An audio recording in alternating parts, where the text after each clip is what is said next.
Testing. Well, okay, that works. All right, we're about to get started, but I do want to let people know there's a ton of snacks in the back because we realize this is a prime meal time for people. So we want to get you at least partially fed so you can, be fully present in the training. It'll go quickly, I promise, and then you can leave and get yourself some food. I know I had an order for filet mignon back there. I said, no, sorry, I can't make you filet mignon, but I can give you popcorn or pretzels or Cheez-Its or any number of things. So please, go get some now, or at any point in the training, feel free to go back and get some. We printed about 6 copies of the Safe Sanctuary training, so I'm going to disperse them through the group because you may need them for our first activity to refer to. So you're going to have to share with a friend. I know we all know how to do that, so I'll kind of pass them back.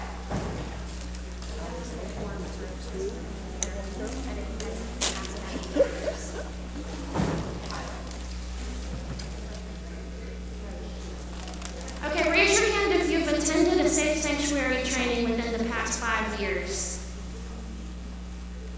Or done it on your own by watching a video. In my recollection, there should be maybe 3 people here who have never done it before, maybe 4. But I love the new faces because that means once you're trained, you're eligible to work with our children, youth, and vulnerable adults at the church if you wish. Or you could just have this for your own personal knowledge, that's fine too.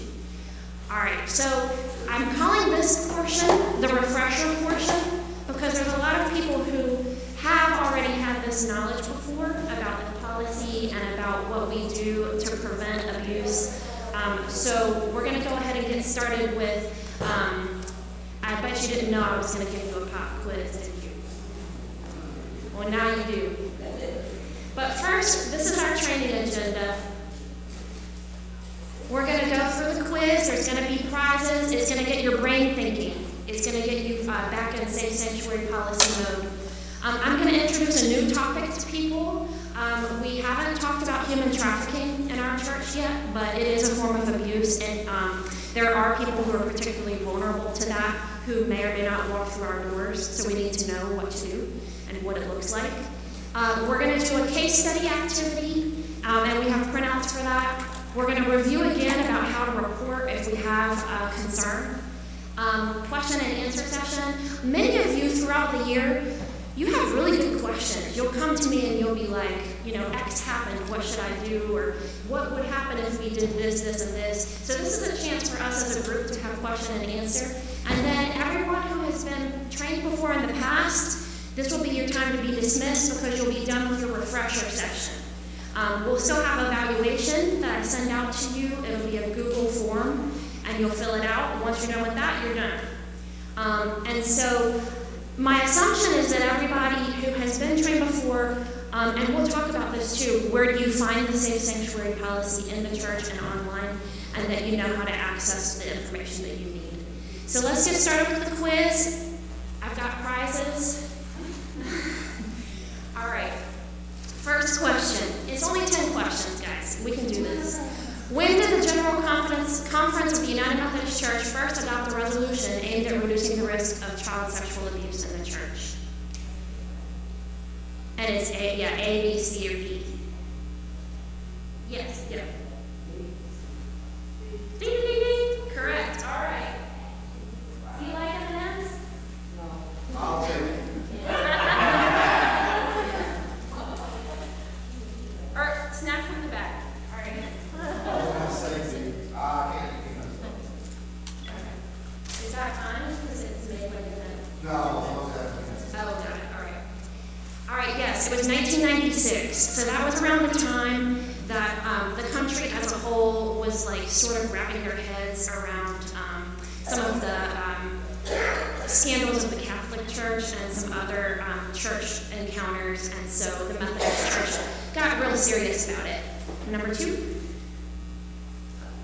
According to the policy, what age must a volunteer be to work with children or youth? A, B, C, or D? If you know it and you would love a prize, let me know.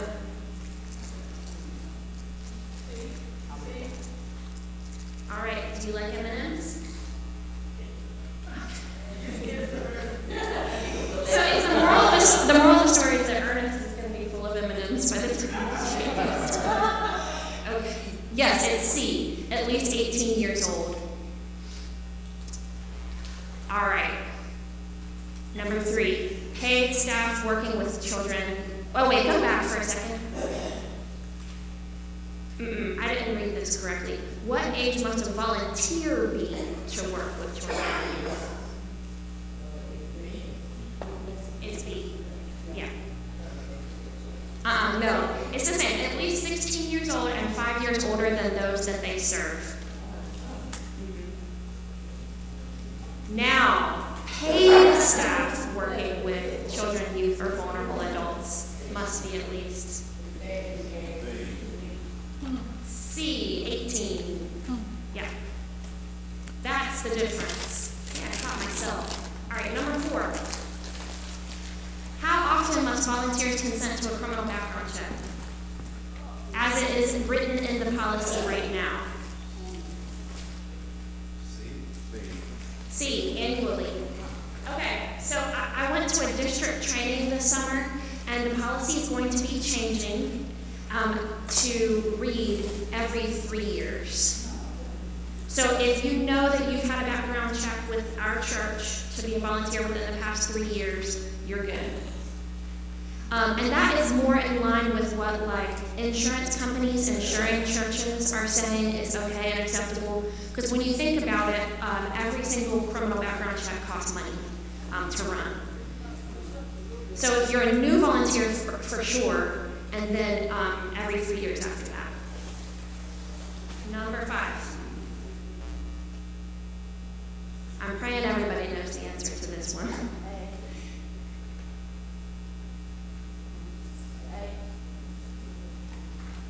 Who thinks it's A?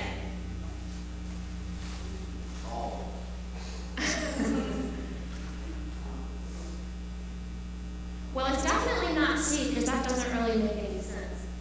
Yeah. I do agree that some volunteers probably need to be supervised. I'm just kidding. But it's A, at least 2 adults must be present at all times with children, youth, or vulnerables, and 1 must be over 21. So we get back to that 16 years old thing. If you've got a 16-year-old in there who's at least 5 years older than all the kids in children's church, plus somebody over 21, that works. All right. Number 6. What must parent guardians do with dropping off and picking up children? It says nursery or children's church, but the current way that we do children's church is not like that. So we're going to say from nursery. What do they need to do? B. Sign. And they do this check in, check out sheet. Because believe me, Miss Yo and Miss Sharon used to get on me because I wouldn't do it, or I forgot to do it sometimes, right?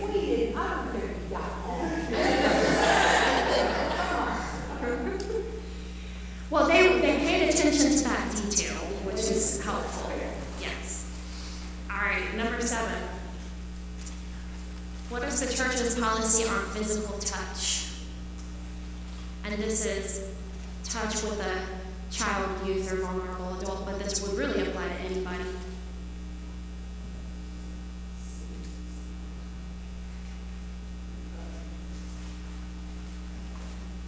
I heard C. Any other guesses? Are we like, which one do we like the most?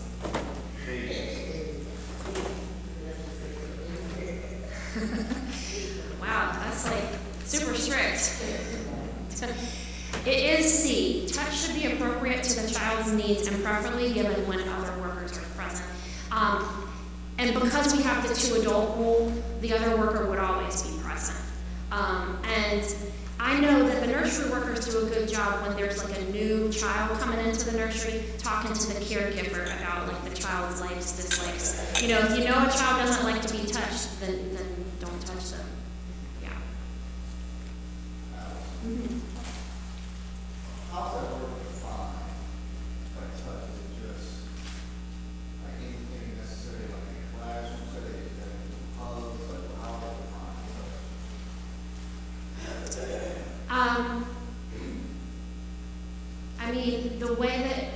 find it is really ineffective. Yeah. But like sometimes we have to do a physical prompt, so it's not, walking into watching. Right. We help them on set, like a physical prompt. Right. I think really also, that's a good question, because the underlying meaning of what this is getting at is hugging. Our church is like a super friendly church. And so we're talking about like out and about outside of nursery and children's church. You know, there's people who want to give like their favorite kid a hug and stuff like that. And if that's already been negotiated between that person and that child's parent or whatnot, then sure, okay. But there's some kids where they are just very uncomfortable with that situation. And then that shouldn't happen. Yeah. So I always like speaking about it ahead of time, like, can I give you a hug? Or would it be okay if we hugged? Or would it be okay if we did a hug, handshake, or a high five? Which one are you up for today? I know my kid's teacher does that, because some kids are like I don't want to talk to anybody that day kind of mood. And some kids are like, oh yes, please give me a hug, you know. And it changes from day to day for some kids. The reason why I asked is, I know last time we did this, I brought it up. I think a lot of times with younger boys, we don't have the same care that we have with like girls. So it's like there's an older guy saying, "Where's my hug?" to a young girl, we would immediately have a red flag. And I've seen older women say that to my son. Say, "Where's my hug?" And I know they mean well, but we have this kind of difference in it. So that's why I bring that up. I always tell them, if you're not comfortable, like, reach your hand out and shake somebody's hand. Just the fact that this, I mean, like I said, I know people mean well, but still not. Yeah, I remember you talking about that last year. I think that's a really good point, that you shouldn't say something different to like a girl you're trying to maybe have a physical touch with versus boy. I think saying something that clearly gives the child the power in that situation to say yes or no would be what I would recommend. Like, would it be okay for me to give you a hug? Or even just, you know, something more casual, like hug, handshake, high five. What is this again? Yeah. It's been a week, y'all. All right. But I affirm everything you said about that. And even as the children get older and seemingly they could speak up more, like there still is the power differential between adults in the church and youth in the church that is present. So, yeah. Next one. What is required for all off-site outings involving children or youth?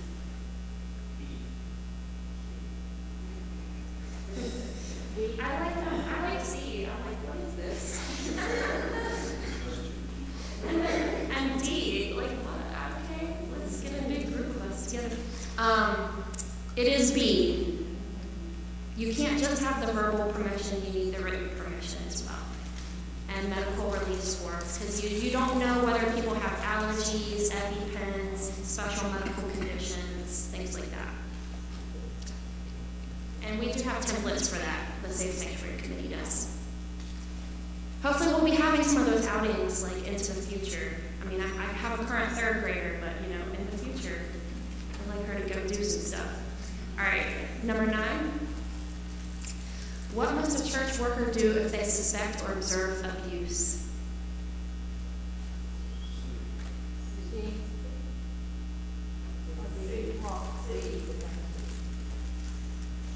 Yep, let's go with C. Report it immediately. For sure. Never, never, never attempt to investigate the situation yourself. I think we all live in a world of like CSI and like cop shows and stuff, but like, right, we are not the authorities. Yeah. All right, 10. Who should handle any contact with the media regarding abuse allegations? And remember, this comes from our Safe Sanctuary policy.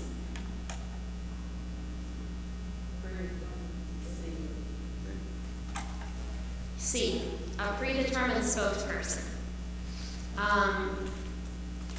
Do we know why we wouldn't just go ahead and say the pastor?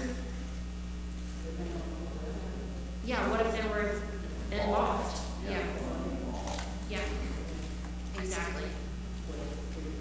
What did you say?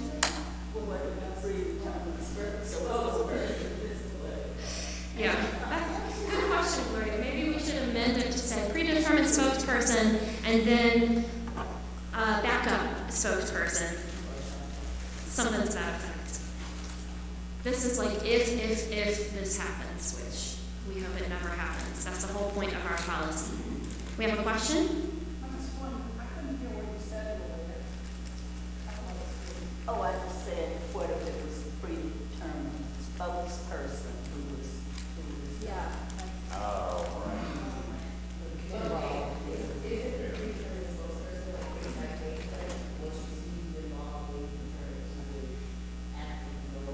Yes, I believe that's kind of the intent behind saying predetermined spokesperson because every situation is unique and different. Exactly, yeah.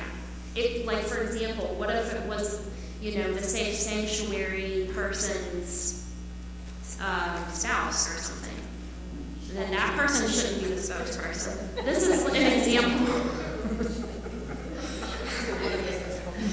I was making sure you were paying attention. I was. Okay. You guys all did a great job. I think some of those were more tricky than others, but everything can be found within the policy. This quiz came straight out of the policy. So those copies floating around are, if you would like to take one of them with you, please, I'd rather, it be dispersed amongst us. So I'm going to pass around the candy because we all deserve candy. And I apologize for those who can't have it, don't like it, don't want it. It's all good. We've got extra snacks. All right, we're gonna keep moving through the refresher trainings. We're going to go to the next slide. All right. While I start passing out snacks, I want you to start shouting out what you think when you hear the words human trafficking. Modern day kidnapping. You can use my slide as helpful hints. Let's be real. Ice. There you go.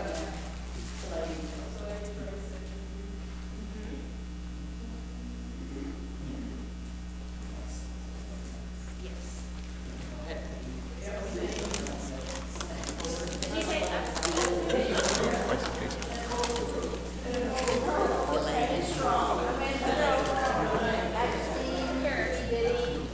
I'll delegate this to you guys to keep.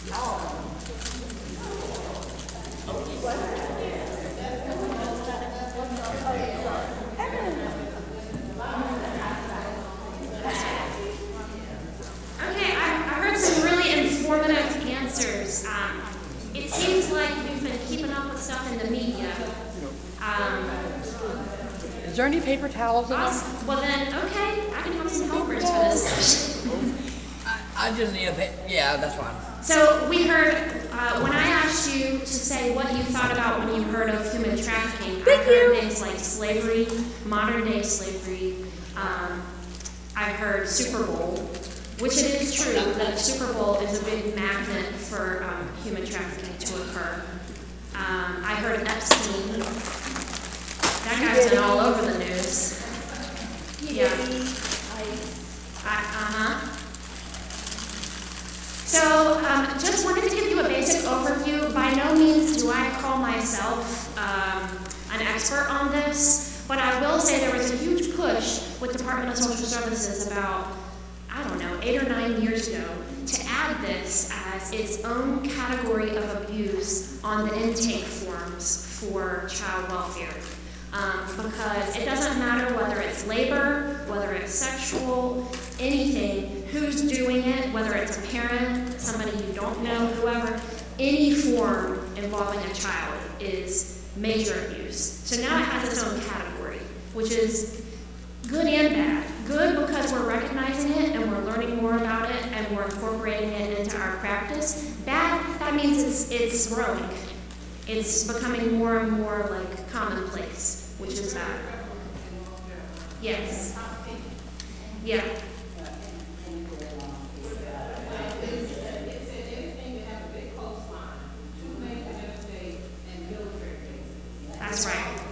We do. So it is growing in North Carolina. I'm going to show you some resources that are North Carolina based that can help. But basically, what we need to know as a church, like, because anyone can come in and worship with us and start doing stuff, or going to events, or become a member, and it's just like any other form of neglect or abuse. We need to know the signs, and we need to kind of know what is it, right? So traffickers use force, fraud, or coercion. And I thought it was interesting that after drug dealing, human trafficking is like the second most profitable, like under the table business in the world. And it's the fastest growing currently. And I thought about talking about this today because children, especially teenagers, are very susceptible to being trafficked. Next slide. So here's the definitions of sex trafficking and labor trafficking. You guys are going to have these slides or access to these slides, so I'm not going to spend too much time about the definitions, but with sex trafficking, where the person is under 18, and labor trafficking is a more broad of a term, and it's somebody who is involved in involuntary servitude, peonage, death, bondage, or slavery, and people are being exploited. And so some examples of victims would be nannies, maids, people who work in factories, janitorial jobs. And I'm going to tell you what, while I was researching, there's been recent national cases in the news of churches doing labor trafficking. Yes. There was a church in Tampa, Florida, where the two pastors were arrested. Yeah. They were basically making members basically be slaves for them. And they would go to like call centers and call people across the country for money and not give them any money for doing the job. It was just crazy. So, next slide. Yeah, so the recent news. So I put a link to the news article about that trafficking case in Florida if you want to check it out later. Here are some signs that somebody may be trafficked. So the issue with trafficking is it's kind of hard to pinpoint or hard to identify. But if you see or hear of any evidence of a controlling relationship in somebody's life, and their lack of ability to move freely, leave their job, leave their house, that's a sign. Bruises, other signs of physical abuse, intense fear or depression, and trafficking victims, I mean, they can be anyone, and I really mean anyone, but recent immigrants are more susceptible, so this is why this was also put here. A recent arrival from any of these areas of the world, lack of ID or any sort of documentation. Next slide. There are some signs for children. So just to make, children are very much at risk because, they could meet anybody on social media, on the internet. I mean, you never know. And they're just super, gullible and vulnerable to all kinds of scams.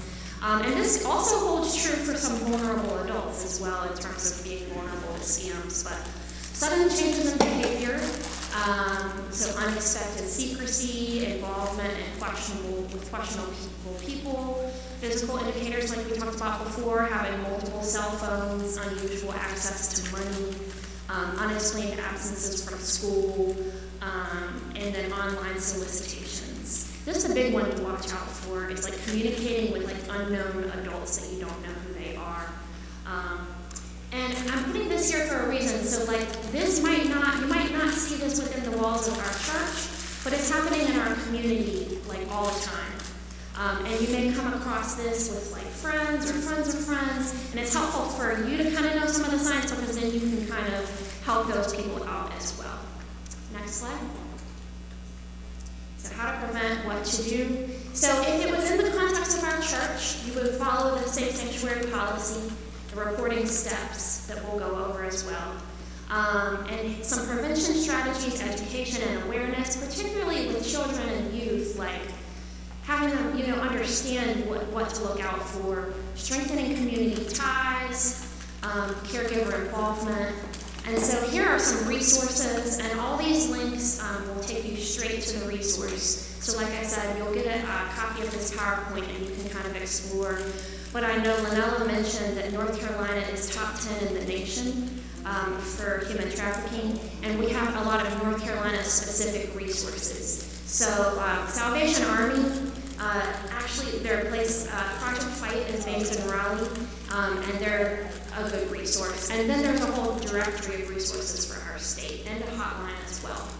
So I hope we never get placed in this position where we have to report, but this is how you would get resources to somebody who might need it. Yes? Is there any awareness of why North Carolina would be such a serious Rural communities, location, and co-selfish. Yeah, so Mary, that's a great question. And I think several people have kind of spoken like in different, so just to kind of compile what they've said, we're at the crossroads of two major interstates, and people, as well as drugs and other things that are illicit, go up and down the interstate all the time.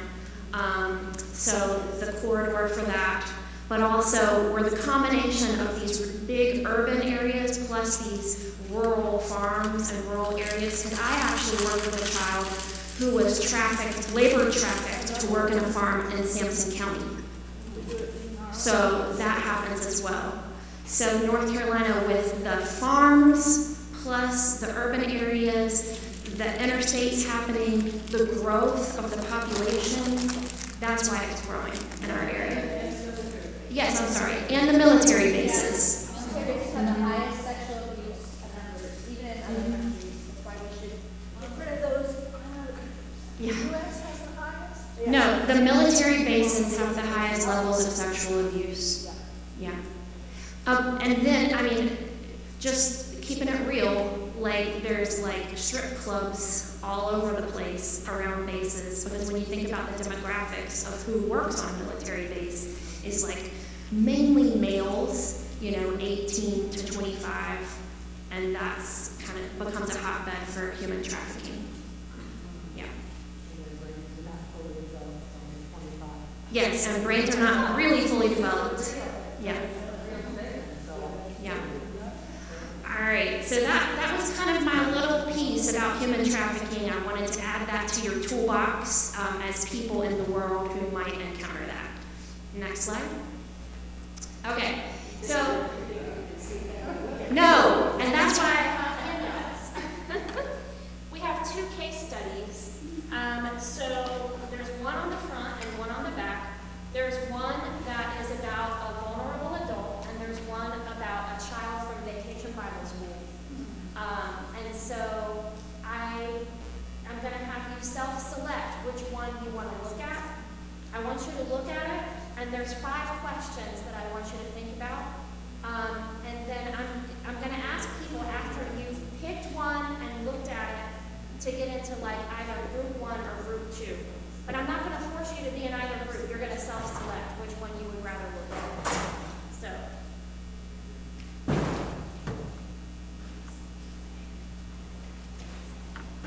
One is about Mr. Johnson, and one is about Daniel. So I would think that a huge population of those trafficked were like runaway teens. Well, it's a percentage. I don't know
I guess my hope in my head is that like physically, the number one people will physically be in the same space to talk about the questions together. And then physically, who did number two?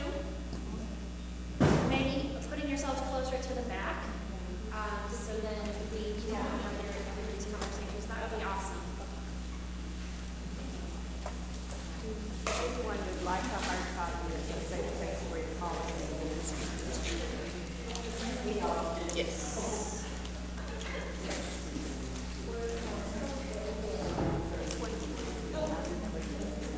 So case study number one is up here, study number two is back here.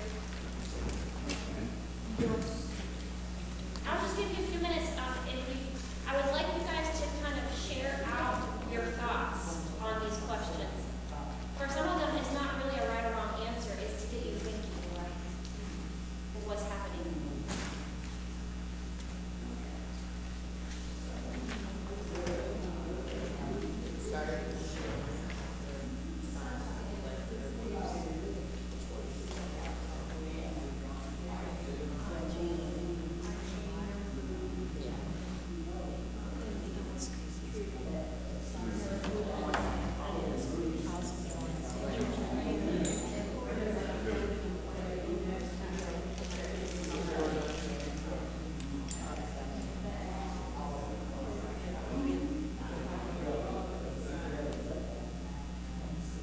Right, well, so tell me, so start naming out the signs. Bruises, yep. Yep. Yeah.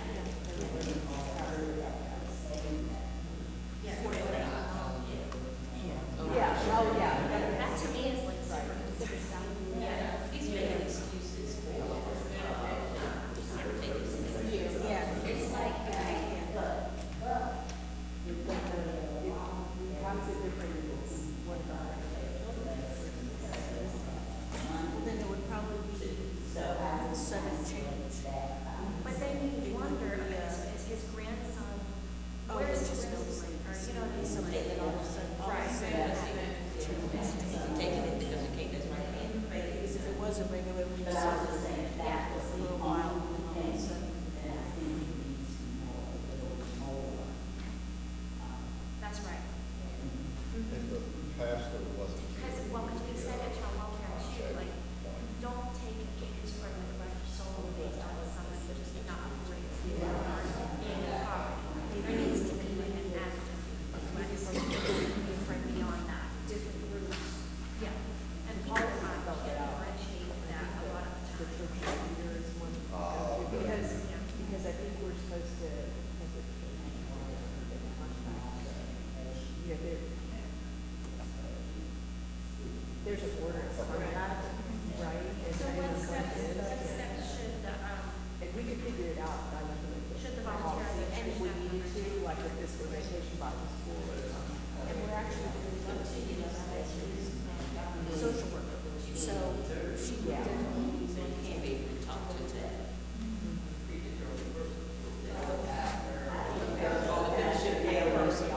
The membership care representatives.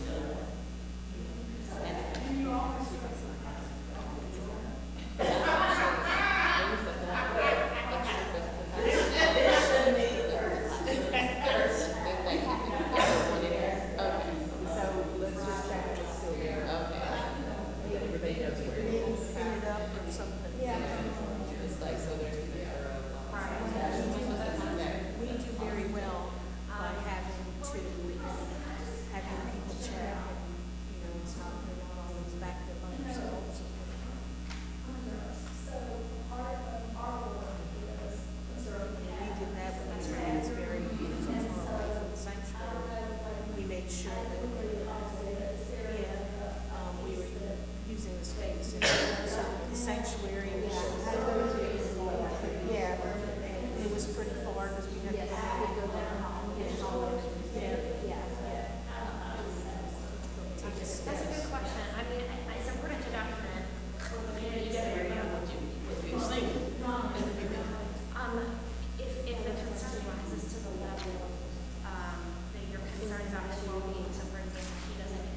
traumatized that child. So, church member who finds this information out And if it's a would report. situation, I have seen. It's just, this scenario is a little general, so like in real life, And I don't really subjecting the think child to more abuse. DSS would have enough as this, but there's nothing wrong with reaching out. Like you said, then DSS has that reference, so if you call back, they see it before. And then in the meantime, I think one of the questions says, what can we as a church do to provide care and concern? Yeah. Not those, that's what we call a cheater, meaning, and then at some point, maybe the pastor has a relationship with us. Yes. So, yeah. And they are documenting that, in the clinics, when you see And then doctors. also I've noticed that, with our church, somebody said often, usually parents said, their parents such and such is not in the mood today. And so you kind of, expect. That's right. Oh my God, why is such and such happening? It's just like, woke up on the roadside of the bed.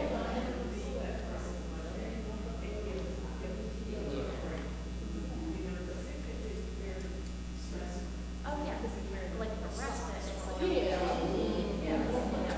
Very positive. Yeah, I like that. Or they just demand And that's something the church to say their hands, that is the same. if people feel comfortable with that, it's just help, really, I mean, Eli can look at Micah wrong, Oh, yeah. you know, or Shelby would get it wrong, because Eli looked at Micah wrong.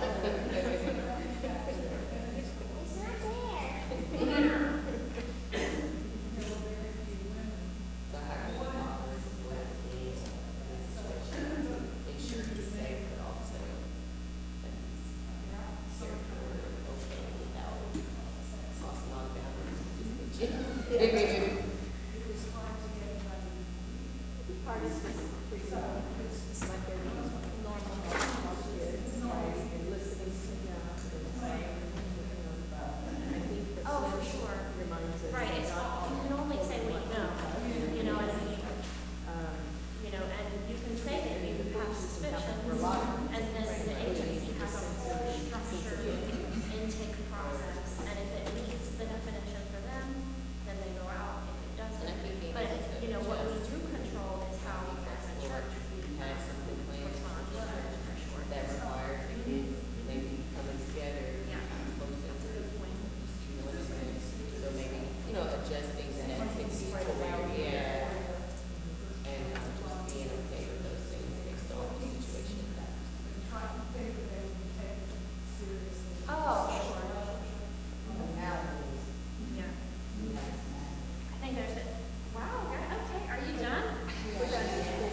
Okay, all right, well, gotta speak up. Advocate for yourselves, be like. Oh, okay. Okay, wonderful. All right, so as you probably guessed, scenario 1 is about, we're gonna say a 98-year-old male, Mr. Johnson, not 78. So it's not as close to home. And scenario 2 is about a 10-year-old boy who was attending Vacation Bible School.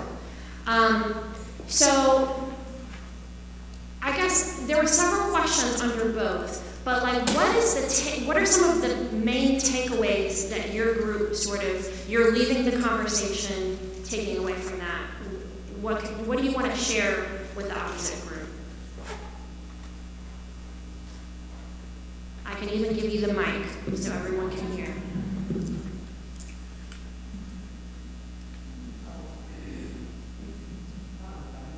Well, sure you do. Just the importance of making sure you get the information out there, and if you're not heard, go to somebody else, because you need to be heard. Yes, as soon as you have, as soon as you know something concerning, go ahead, tell the people who need to know. Yep. And also think in both cases, it means that we need to be observant. We need to see the Mr. Johnsons in the congregation and the kids in the congregation, so we can see how they're reacting. That's a good point. be cautious about jumping to conclusions, particularly if you see one thing, like, say, an elderly person can't afford their medicine. Don't just assume it's because the children are taking the money and they don't have the money because they're being abused. Mm-hmm. Yeah. That's one thing you learned going through all the trainings for child welfare is like judgments can wait. And you really just need to hear from people themselves what's going on, for sure. Who's chatty back there? Alex. Yes. Something that somebody in our group said was two things. One, the reason why the chain of command and protocol is so important is that we're not qualified to handle these things as volunteers, so that's why it's really important. And the second thing, when we're talking about touch, that we, and Lloyd kind of hinted about us making assumptions, we can't always assume a child that has issues with touch is because of an abuse situation. It could just be a sensory thing, so I think those are two really great things. Mm-hmm. Yeah, definitely. I think that's a really good point, and it kind of mirrors what happened with the Mr. Johnson case scenario as well. Because that might be your first reaction, but that doesn't mean that it's actually what's happening. What else, guys? Yes.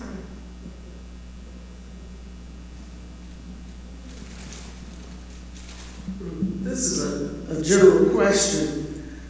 I know in affordable housing, these new apartment buildings, that sometimes grandchildren, nieces and nephews come in, move in with, the elderly people, and they start to sell their drugs and stuff.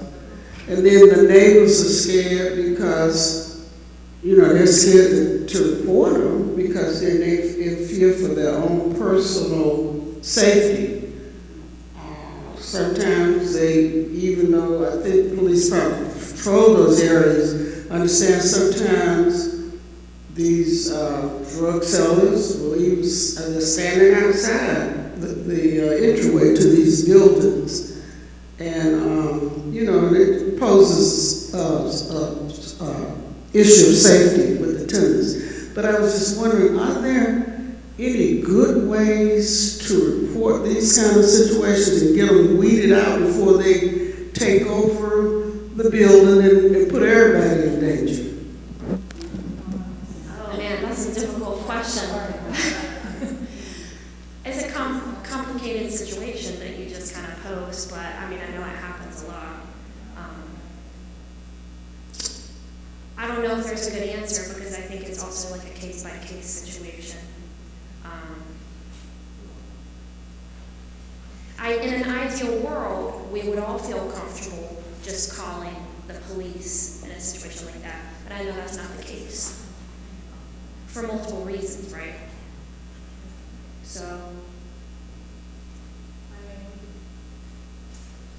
My mother-in-law deals with that, so I don't know, my mother-in-law deals with this, so she ignores it, which doesn't help the situation, so yeah, and the system already itself is corrupt, so I just always thinking about that, but there's really not really much solution because the system is already corrupt as it is, so I don't know, yeah.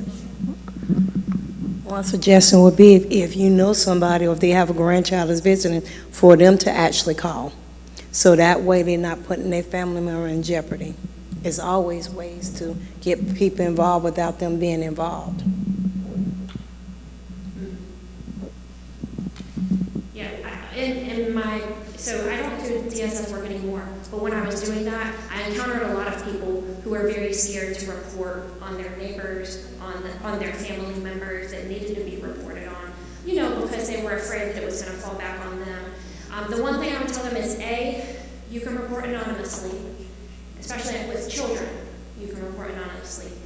B, if you still don't feel comfortable, exactly what you just said, Ms. Sharon, then you maybe go to your pastor or you go to a teacher, you go to somebody somebody else and explain the situation and be like, hey, this is happening, I'm scared, can you help report?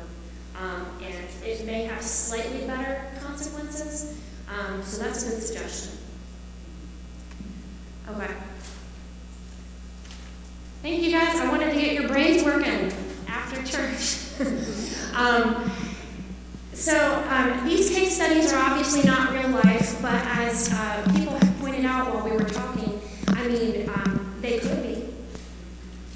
I could easily, when I was thinking about both of them, I could easily picture this 98-year-old gentleman or this 10-year-old boy in our congregation, and what will we do to surround them with love and support, right?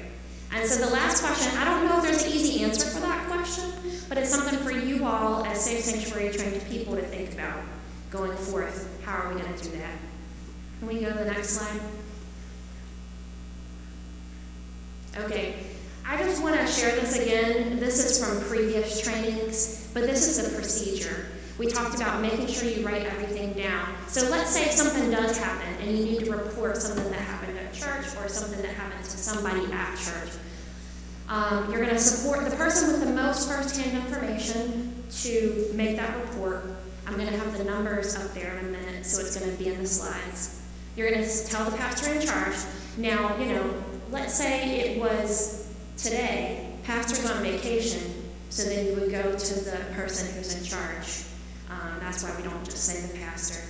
Written documentation, and then the emergency numbers will be provided to volunteers. You can go to the next slide. So here's the numbers.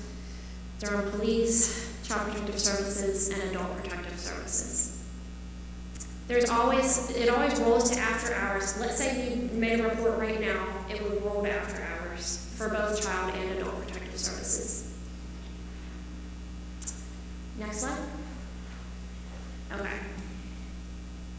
And then once you've made all the reports that you're supposed to make, the pastor or the designee will notify parents, next of kin, caregiver about the next steps. And then it's brought to the DS and to the bishop if that's needed. Next slide.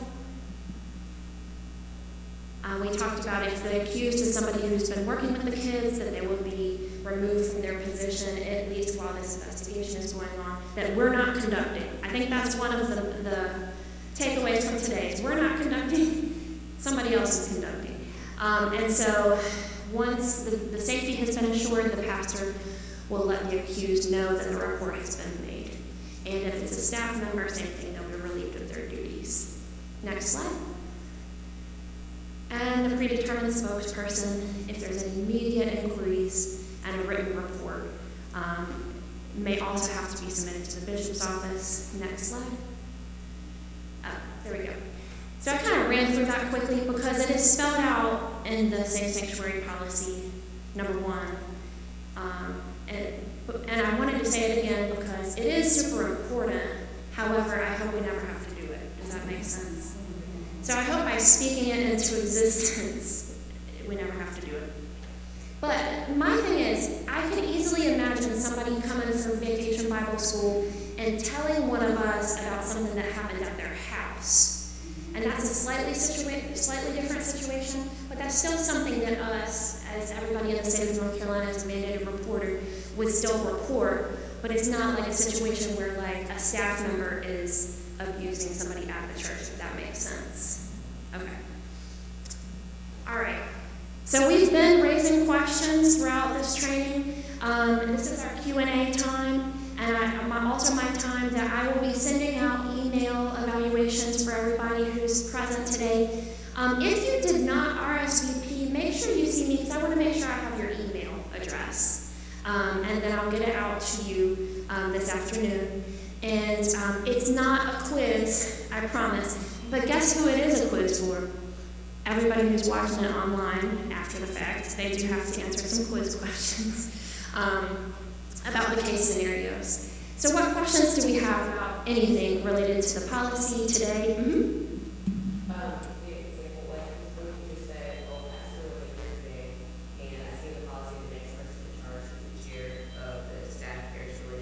Who is that?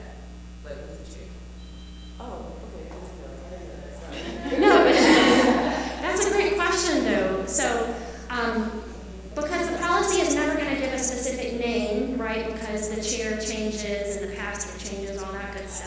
So right now, Lisa Wells is the chair of SPPRC.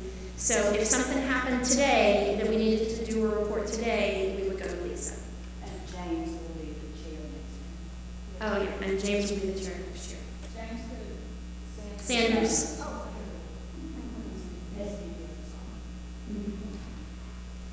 What other questions do we have?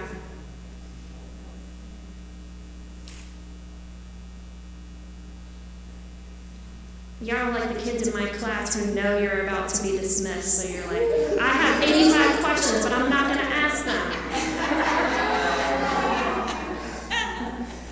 Well, I'm always here for one-on-one, like consultations, questions, whatever you would like to ask me about the policy. Reminding you again, there's a copy in the children's church room, there's a copy in the office, and there's a link to the policy on the church website, which is probably how most of us would prefer to access it. So this is your refresher for those who've been trained before. For my newbies, I have additional slides, and so what I'm going to probably do is when I send the slideshow out, I just ask you to review the additional slides. Does that make sense? Okay, so the additional slides is like, what is abuse, what is neglect, signs of abuse, signs of neglect, and then like the nitty-gritty of the policy. Yeah. Is that everything? Thank you, guys. Adios. Thank